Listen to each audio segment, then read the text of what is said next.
ഇന്നലെ ഞാൻ വിചാരിച്ചത്, ഇന്നലെ വൈകുന്നേരമൊക്കെ ആകുമ്പോഴേക്കും റെസ്പോൺസുകൾ കാണുമ്പോൾ ഞാൻ വിചാരിച്ചത് ഈ വിഷയത്തിൽ CPM പിന്നോട്ട് പോവുകയാണ്, സൗകര്യമുള്ളവർ ചെയ്താൽ മതി എന്ന് പറഞ്ഞ് നിർത്തുകയാണെന്നാണ്. പക്ഷേ ഇന്ന് വിദ്യാഭ്യാസ മന്ത്രി വളരെ വ്യക്തമായി പറഞ്ഞു. ശ്രീ ശിവൻകുട്ടി പറഞ്ഞത് കുട്ടികൾക്ക് ഇഷ്ടമുള്ളത് ചെയ്യാം, അവരുടെ സ്വാതന്ത്ര്യം, പക്ഷേ സ്കൂളുകൾ അത് ഞങ്ങൾ തീരുമാനിക്കും. കാരണം സർക്കാരാണ് നിങ്ങൾക്ക് ശമ്പളം തരുന്നത്. ഇവിടുത്തെ എയ്ഡഡ് സ്കൂളുകൾക്ക് സർക്കാരാണ് ശമ്പളം തരുന്നത്. അതുകൊണ്ട് ഞങ്ങൾ പറയുന്നത് അനുസരിച്ചേ പറ്റൂ. ഇനി രക്ഷിതാക്കൾക്കോ അങ്ങനെയല്ല. വിദ്യാഭ്യാസ നിയമം അനുസരിച്ച് രക്ഷിതാക്കൾക്കുമല്ല അവകാശം കുട്ടിയുടെ വിദ്യാഭ്യാസത്തിന്റെ കാര്യത്തിൽ. അതും സ്റ്റേറ്റിന്റെ ഉത്തരവാദിത്തമാണ്. ഒരു കാര്യം കൂടെ പറയാം.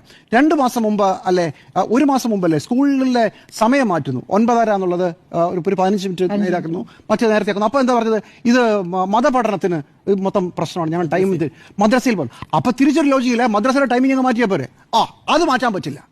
ഇങ്ങനെ എല്ലാ കാര്യത്തിലും ഞങ്ങൾ പറയുന്നതിനപ്പുറം 1 ഇഞ്ച് മാറില്ല എന്ന് പറഞ്ഞ് വാശി പിടിച്ച് അവസാനം നാണം കെട്ട് പിന്മാറിയ ചരിത്രമാണ് ഇന്ത്യയിലും കേരളത്തിലും ലോകത്തിലുമുള്ള എല്ലാ മതസമൂഹങ്ങൾക്കും ഉള്ളത്.